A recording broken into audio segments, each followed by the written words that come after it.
abençoado na palavra do Senhor. Só que calma que essa querida não tem nada a ver, porque ele separou dela logo. E eu nunca tive interesse nele, nunca mesmo. E aí passou um tempo, eu me afastei da igreja e tal, aí ele separou. Daí teve um dia que por acaso a gente se encontrou, a gente marcou um jantar. Aí a gente se encontrou e tal, acabamos ficando. E eu morava sozinha. Então, tipo assim, passou 2 meses, ele já tava morando mais na minha casa do que na casa dele. Apresentei ele pra minha mãe amou ele, até porque é difícil nos tempos de hoje encontrar um homem tão do Senhor, tão de Jesus Cristo. Ai, Júlia, mas você nunca desconfiou, não, gente, porque esse homem, ele era sorrateiro. Ele falava assim pra mim, pra minha família, que ele não se dava bem com a família dele, porque a família dele não aceitava o término. E aí a ex-esposa dele ficava sempre na casa da mãe dele, então ele não tinha muito contato. Por quê? Será, né? Será que era porque ele não queria me levar na casa, me apresentar pra família dele? Será? Daí ele falava que ele era sozinho, que ele morava num quartinho no quintal da mãe dele. Nossa, gente, uma história triste. Quase chorei. E aí, por esse motivo, eu nunca tive interesse de conhecer a família dele, porque... Como assim a galera adora ex e não quer conhecer a atual? Ah, então, ó, meu amor, eu não tô nem aí, não faço questão, não. E daí ele tinha os famosos 2 Instagrams. Um que era pra fiel e o outro que era pra cachorrada. Beleza, passou 4 meses, a gente decidiu que a gente ia se casar. Gente, já tava em tempo, né? 4 meses? Porra, tempo pra caraca. Daí ele veio com mais uma história triste, que ele tinha um estabelecimentinho. E esse estabelecimentinho não tava rendendo dinheiro. Então eu comecei a comprar as coisas pra nossa casinha com meu dinheiro no cartão de crédito. Sendo que eu tava dura que nem um pau. Mas enfim, né? Não medi esforços para ter a minha casa, minha vida, minha família com meu amor. Daí, tipo assim, a gente continuou na minha casa e foi comprando as coisas e deixando lá nesse quartinho dele. Porque o safado era tão safado que eu acho que ele deixou tudo de casa pensado. A gente foi compramos geladeira, fogões, micro-ondas, tudo a gente comprou e deixou lá naquele quartinho dele pra quando a gente fosse realmente casar, a gente, né, ter tudo. Até porque também não ia caber essas coisas na minha casa, porque na minha casa já tinha as minhas coisas. Aí você me pergunta, Júlia, então por que você não juntou as suas coisas que você já tinha e as coisas dele? Não me pergunte. Aí beleza, teve um dia que ele falou que ele estava mal e que ele não ia conseguir ir lá pra minha casa. Eu falei, de boas, mora, de boas, se recupera aí, não tem problema. E gente, fala pra mim, qual a chance de acontecer o que aconteceu? Zero. Não, presta atenção aqui pra gente. Nesse dia, minha amiga me chamou pra ir no aniversário, porque ela não queria ir sozinha, era aniversário de criança. E ela nunca tinha visto o meu presente de Deus, nunca tinha visto. Uma porque a gente não postava coisa junto, né? Depois eu vim a descobrir que porque eu era amante, mas isso pra lá, detalhe. E outra que a gente vivia aquela vidinha do famoso o que ninguém sabe, ninguém estraga, tipo... corna. Beleza, me arrumei, me produzi, porque depois dessa festinha de criança singela, a gente ia sair. Aí beleza, a gente chegou lá, a mãe da aniversariante da criança me tratou super bem, ela era uma graça, um gracejo. Beleza, eu tava lá de boas, quando de repente eu olho pro lado e quem me chega na festa? O meu presentão de Deus. Mas até aí tava tudo bem, eu... Oi, amor! E ele assim pra mim. Fingiu que não me viu. E ele chegou bem na hora de tirar foto. Então ele chegou e tava todo mundo, ai, vai, vamos lá tirar foto, vai lá tirar foto. Beleza, foi lá tirar foto. Quando eu olhei a configuração da foto, estava a mulher que me recebeu super bem, a mãe da criança, a criança e o meu noivo. Minha filha, meu coração, ele... Ó, meu coração assim, ó. Aí minha amiga olhou pra mim assim. E eu olhando pra minha amiga assim. E aí que a gente sacou o que tava rolando ali. A mulher que me tratou bem era a esposa dele e a festa era da filha dele. Juro pra vocês que por um momento eu achei que eu tava alucinando. Falei, gente, o que tem nesse refrigerante aqui na festinha da criança? É o quê? LSD? Mas pode ficar tranquila que piora, viu? Peguei minhas coisas e sumi daquele lugar, sumi. E aí quando eu fui perguntar pra minha amiga, ela falou assim que ela conhecia mais a esposa dele e que ela nunca ficou sabendo de separação. Que o que ela sabia é que eles iam se mudar pra Minas. Não, gente, separação. Não, eles estão super bem, menina. Tá doida? Vão se mudar pra Minas. E eu assim, ó. Ah, bom, né? Minas é bom. Comer um pãozinho de queijo. Minas é uma delícia. Lá vai ser ótimo. Aí, beleza. Passou uma semana esse homem sem dar um pio, que ele não deu. Aí, depois de uma semana, ele foi lá na minha casa e falou assim pra mim que ele tava separado sim, que não tinha nada a ver. Aquilo ali era só uma cena pra filha dele, a questão da criança, pra não dar uma traumatizada, era só cena ali que ele tava separado, pra eu ficar de boas. E já que ele falou pra eu ficar de boas, eu vou ficar como? Eu vou ficar de boas. Até aí tudo bem, acontece que eu consegui piorar. Na mesma semana, era aniversário dele e ele era louco pra comprar uma câmera fotográfica. E aí o que eu fiz? Comprei, né, gente? Meu amor, a gente tá indo pra casar já, comprei a câmera fotográfica pra ele. Mas tem que ser muito otário. Isso foi uma sexta-feira. No sábado e no domingo ele sumiu do mapa com a minha câmera fotográfica. Beleza, sumiu, né?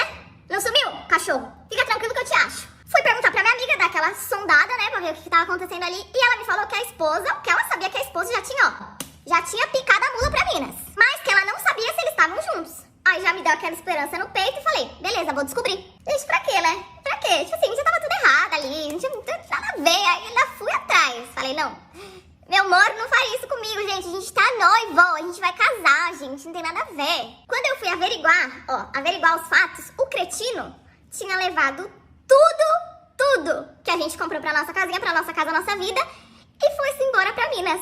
Com as minhas coisas, que eu tinha pago no meu cartão de crédito, eu tava pagando. Cara, o homem simplesmente levou, eu nem vi essas coisas, eu nem vi, porque ficava socado lá na casa, que ele morava no quintal da mãe dele, e eu não pisava o pé lá, ou seja, eu nem vi minhas coisas. Daí beleza, né, falei, já que você fez isso, eu acabo com esse relacionamento, ó, 1, 2, não, mas vou contar tudo pra sua esposa. Dito e feito, fui lá, contei tudo pra esposa dele, sabe o que ela me falou?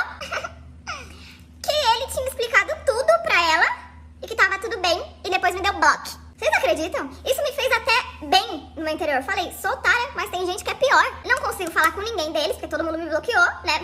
Tipo assim, fui com Deus e continuo pagando as coisas até hoje, porque tava no meu cartão de crédito, não tem o que fazer. Inclusive, se alguém tiver aí procurando uma casa já toda montada pra comprar, me chama aí no zap. E é isso aí, gente. Agora eles estão lá felizes, em Minas, e que sejam felizes mesmo. Que pegue esse tanto aqui, ó, de pão de queijo e soca dentro. O dia que o meu marido me trocou por uma moradora de rua. Eu fui casada durante 10 anos e nesses 10 anos a gente não teve filhos. Eu e o meu marido, a gente sempre se deu muito bem. Sempre viajamos muito. A gente sempre procurava sair da rotina. Até que um certo dia, tô eu em casa fazendo janta e o meu marido estava sentado na sala vendo TV. Até que eu ouvi alguém batendo no nosso portão. Então, como eu estava ocupada, eu pedi para que o meu marido fosse ver se tinha alguém lá fora. E chegando lá, era uma mulher, uma moradora de rua, pedindo comida. Então, meu marido me chamou lá fora e perguntou o que eu poderia dar para ela. Eu respondi que eu estava terminando a janta e pedi para que ela esperasse um pouquinho para que ela pudesse jantar. Então, eu entrei para poder finalizar a minha janta e, enquanto isso, meu marido ficou lá fora com essa moça conversando com ela. E lá de dentro, eu ouvindo toda a conversa deles. Ele perguntou pra ela se ela não tinha família, tal. Ela respondeu que não, que realmente ela era sozinha mesmo. Beleza, terminei a janta e levei pra ela. E então, ela foi embora. Aquela moça era muito jovem, tinha no máximo uns 20 a 22 anos. Era muito nítido o sofrimento no olhar daquela moça. Mas o que chamou mais atenção pra gente foi a beleza daquela mulher. Pensa numa mulher linda. Por mais que ela estivesse toda suja, toda largada, ela era muito linda. Enfim, demos a janta pra ela e entramos. E a partir daquele dia, o meu marido passou a encanar com aquela moça. Ele não parava um minuto sequer de falar nela. Dizendo que estava morrendo de dó, sabe essas coisas assim? Ok, passou-se uns dias e eu estava indo embora do meu trabalho. Foi quando eu entrei na minha rua e eu vi aquela moça sentada na rua de casa. Só que ela não estava tão próximo da minha casa, ela estava um pouco mais lá para baixo. E eu vi que tinha um rapaz ali também sentado com ela. Só que eu estava de moto, então eu não fiquei olhando muito. Cheguei na minha casa e meu marido não estava e já era o horário dele estar em casa. Então eu comecei a ligar para ele, ligar, até que ele atendeu. Quando ele atendeu, ele falou que tinha ido levar comida para aquela moça de novo. Foi então que eu lembrei que eu tinha visto um homem com ela, ou seja, era o meu marido. Então eu fui até lá com ele. E gente, chegando lá, ele tinha preparado simplesmente um banquete para aquela moça. Tinha várias frutas, pão, Nutella. Então a minha sogra foi até o meu trabalho e disse que precisava conversar comigo. Graças a Deus eu sempre tive uma relação muito saudável com a minha sogra. Então ela virou para mim e perguntou se eu já estava sabendo. Eu ali sem entender nada perguntei para ela, né, sabendo o quê? E então ela começou a me contar que o meu marido pegou aquela moça, no caso a moradora de rua, e levou para morar com ele. Eles estavam morando no fundo da casa da avó dele. E disse que eles estavam juntos. O meu mundo caiu naquele momento. Eu não consegui nem trabalhar mais naquele dia. Eu não estava preparada para aquilo. Na verdade, eu não esperava, tipo, nem passava pela minha cabeça que aquilo pudesse acontecer. Então ali a minha sogra conversou bastante comigo. Ela disse que também estava muito chateada. E como eu não estava nada bem, a minha sogra acabou me levando embora. Naquele mesmo dia, eu fui até a casa da avó dele para poder confirmar se realmente era verdade. E sim, chegando lá, eu confirmei que era verdade. Então ali conversando com ele, ele disse que se apaixonou por ela e que ele estava muito disposto a cuidar dela. Então ele virou pra mim e disse que tudo que tinha na nossa casa, no caso na minha casa junto com ele, que ele não queria nada, que eu podia ficar com tudo pra mim, pois ele queria começar uma vida nova com ela e com tudo novo. Então ali eu dei as costas, porque eu entendi que não tinha mais o que fazer e fui embora pra minha casa. Depois disso, eu acabei mudando de bairro, me mudei para um bairro bem distante, porque eu não queria ter que ver eles ou trombar eles. E depois disso, eu nunca mais vi ele e nem aquela moça. Hoje, atualmente, eu namoro, porém eu não tenho nenhuma intenção de me casar novamente. Eu tinha 16 anos de idade e tinha uma melhor amiga que tinha um irmão um pouco mais velho do que a gente. Eu nunca notei muito esse irmão dela, até porque eu namorava na época. O tempo foi passando, eu terminei o meu relacionamento e essa minha amiga sempre falava do irmão dela pra mim. Eu conheci. Ele era super legal, gente boa, bonito, mas sinceramente eu não queria nada com ninguém. Tinha acabado de sair de um relacionamento e tava a fim de ficar sozinha, curtir, viver livre, não me relacionar. Ele já tentava me convencer de todas as formas de ficar com ele. Até que um dia, por fim, nós nos beijamos. Mas eu fugia dele mais do que tudo. Nossa, ele queria ir na minha casa, eu falava que não estava em casa. Às vezes ele queria sair, eu falava que não tinha como, já tinha compromisso. Eu corria dele pra caramba.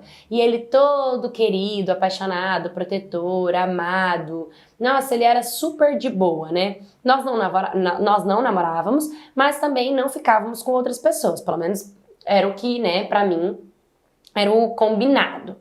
Até que passou uns dias e tal, ele postou uma foto no Instagram e nenhum comentário me chamou tanta atenção quanto de uma garota com um coraçãozinho. Quando eu vi que eu entrei no perfil dessa garota, percebi que ele curtia todas as fotos dela. Na hora, pra minha mente não ficar bagunçada e não ficar poluindo a minha mente, eu deixei o telefone pra lá e preferi não procurar mais nada. Nessa altura, a gente estava ficando mais constante, não estávamos namorando, eu estava começando a gostar dele, mas assim, nada também que eu fosse demonstrar, até senti um pouco de ciúmes, mas também não demonstrava. Depois que eu vi essa foto, eu fiquei assim, ele lá eu caio melhor, né? No outro dia, nós estávamos juntos e ele estava me mostrando vídeos do celular dele quando chegou uma notificação do WhatsApp com uma mensagem dela. Na hora ele arrastou assim a barra de conversa pra cima com muita rapidez. E eu fingi que eu não tinha visto. Eu fingi que não estava acontecendo nada, continuei ele na minha. Claro, foi a oportunidade que ele foi ao banheiro, eu peguei o telefone dele e acabei vendo as mensagens. Ali eu enxerguei, eu vi tudo. Ele conversava bastante com ela, eles viviam bastante elogios um com o outro, mensagenzinhas carinhosas um com o outro, eram muitas coisinhas. Eu não aguentei, comecei a chorar. Quando ele chegou, ele ficou preocupado, perguntou o que aconteceu. Eu falei pra ele, cara, eu acho melhor a gente parar por aqui, entende? Porque se ficando você tá fazendo o que você tá fazendo, imagina namorando. Não vou, não quero, tá maluco, tal, fiquei na minha. Nossa, ele chorou, ele pediu perdão, ele bloqueou a menina, falou que não queria nada com ela, que tava apaixonado por mim, que queria ficar comigo, tal. Beleza. Mas eu assim...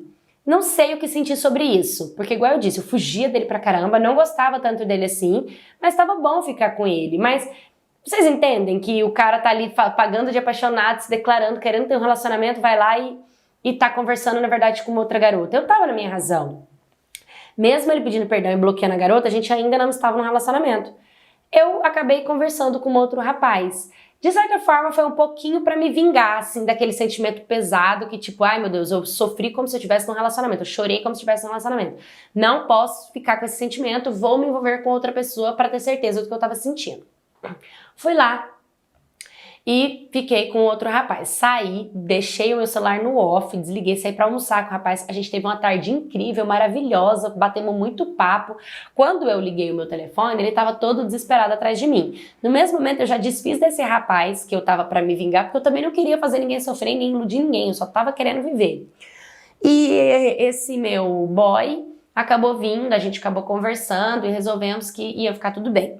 O tempo passou, na verdade passou um ano da gente ficando bonitinho, certinho, nunca mais peguei desconfiança, nunca mais nada. Ele pegou e me pediu em namoro, a gente pegou e começou a namorar. Começamos a namorar e tal, e teve um dia que eu até vi umas mensagens de uma garota, briguei, nossa, surtei, fiquei possessa de raiva, falei, meu, o cara não aprende nunca, meu Deus do céu. E aí ele pegou e mais uma vez pediu perdão e nunca mais achei mais nada. Começamos a ter acesso livre nas redes sociais, nos telefones, em tudo. Começamos a ser assim. Aí eu fiz 18 anos de idade, 2 anos, né? Um ano ficando e outro ano tendo um relacionamento. Quando nós começamos quando eu fiz 18 anos, nós começamos a pensar em morar juntos. E o nosso relacionamento só ia de mal a pior. Por quê? Por mais que ele não, digamos, me traía, eu não pegava nada, nenhuma mentira, nenhuma desconfiança dele, ele implicava bastante comigo, com as minhas fotos, com as minhas roupas, com as minhas maquiagens e principalmente com as minhas amigas. Então, quando a gente foi morar junto, nosso relacionamento estava indo de mal a pior. E ali, nessa de não gostar de nada meu, eu fui me afastando de tudo mesmo, para tentar fluir o relacionamento, para tentar ir bem. Nessa altura, eu já estava meio que dependente emocional por ele. Pra vocês terem uma ideia do tanto que eu me afastei de todo mundo, que até a irmã dele, que era a minha melhor amiga, que foi quem juntou nós dois, eu já não era mais amiga dela. Já tinha me afastado de todo mundo. O tempo foi passando e ele foi se tornando uma pessoa cada vez mais agressiva comigo. Só que era o seguinte, na rua ele era um príncipe. Só em casa que ele era um monstro. Então toda vez que a gente estava na rua, meu Deus, eu era a mulher da vida dele. Ele me colocava nas alturas, ele me beijava, ele me abraçava, eu era querida, eu era bem tratada. Nossa! Só que quando a gente estava em casa, ele sempre se estressava. E isso começou a confundir minha mente. Eu acreditava que no momento que nós estávamos na rua, ele estava tranquilo, ele estava calmo, por isso que ele me tratava bem. Agora, no dia a dia, no cotidiano, como ele trabalhava, tal, ele acabava descontando as raivas dele em mim porque ele estava estressado. Eu não conseguia lidar com o estresse dele. Algumas vezes, foi quando tudo começou, né? Eu comecei a me defender. E nessa de eu me defender, ele estressou, eu estressei. Foi onde começou as agressões. Só que as agressões primeiro vieram verbais. Começou a me xingar de todos os nomes, começou a me desmerecer, a me humilhar, a me botar no chão. E visto que eu algumas vezes tentava me defender, foi onde veio o primeiro murro, o primeiro soco na cara. Ele me deu um soco na cara que me jogou em cima da cama. E depois dali passou a ser algo natural. Toda vez que a gente brigava, ele ficava agressivo, e toda vez que ele ficava agressivo, eu tinha que me controlar. Primeiro eu me controlava muito pra gente não brigar, porque eu morria de medo dele me machucar. Porque toda vez que ele ficava agressivo e eu falava alguma coisa, era motivo dele me agredir. E isso foi ficando cada vez mais forte, cada vez mais constante e cada vez pior. Eu estava desempregada, não estudava. Muitas das vezes eu ficava sem sair de casa por conta do olho roxo, dos vergão. Eu não conseguia sair desse relacionamento. Eu não conseguia enxergar tudo que estava acontecendo. Digamos que eu amava demais pra ver que aquilo ali estava doente, né? Eu pensava que tinha cura, que tinha jeito. E me apegava muito, muito, muito àquele príncipe que ele era no começo. De tentar me proteger, me ganhar, me gamar, me cuidar. Eu me apegava a esse sentimento bom e também me apegava às vezes que ele era um príncipe na rua, entendeu? E isso, eu falava assim, não, ele vai voltar, ele vai mudar, se ele é um príncipe na rua, em casa ele também vai ser. E eu me apegava a isso, acreditava nisso, e o nosso relacionamento foi cada vez pior. Até que teve um dia que a gente brigou e ele me machucou, mas ele me machucou igual ele me machucava sempre. E eu, sinceramente, eu não tinha mais forças. Eu não tinha mais forças pra lutar contra aquilo. Eu decidi pedir ajuda. Foi quando ele saiu pra trabalhar, eu liguei pra minha mãe. Eu falei, mãe, vem cá. Quando a minha mãe chegou, que minha mãe viu o meu estado, viu como é que eu tava mal, tava doente, tava decadente, tava roxa, eu contei pra ela. Na hora a gente começou a pegar tudo que era meu e levar pra casa dela. E ela pegou e me levou pra casa dela. Ela queria muito denunciar ele também, mas na hora eu tava tão fraca psicologicamente e emocionalmente que a única coisa que eu queria era sair daquele lugar e tentar vomitar tudo que ele me fez engolir, sabe? Todas as palavras, os tapas, os murros, tudo que ele me fez de ruim, eu queria me desintoxicar. Então eu acreditava que denunciar naquele momento poderia ter feito o quê? Mostrado pra ele que o lugar de agressor é na cadeia, ele deveria ser preso, agredir mulher é crime, entendeu? Eu poderia ter lutado contra isso, mas eu tava muito fraca. Eu não estava pronta e preparada para lutar contra isso, porque eu sabia que ele poderia vir, chorar, se arrepender e abalar o meu emocional. E eu gostaria apenas de dar um sumiço nele. Hoje, tem 8 meses que eu saí desse relacionamento. É tudo muito recente. Ainda tenho marcas, ainda tenho cicatrizes, ainda choro, ainda me dói. Ainda não consigo me ver com outras pessoas, eu quero me curar sozinha, do meu jeito. E quero dizer que muitas das vezes, mulheres, a gente não quer enxergar o monstro que a gente tem em casa. Porque na rua, muitas vezes, eles também não são monstros, eles são bons. E a gente se apega ao começo de uma história, a gente se apega em como ele te tratou, sabe? Ele te trata mal todo dia, todo dia, todo dia. Mas aqui, nesse momento, ele te deu um beijo, ele te abraçou. Você se apega a esse momento de beijo e de abraço e começa a acreditar que ele vai ser eternamente assim, que ele vai voltar a ser um dia quem ele era. Infelizmente, a partir do momento em que um cara ele passa a te agredir fisicamente, é muito raro dar certo no final.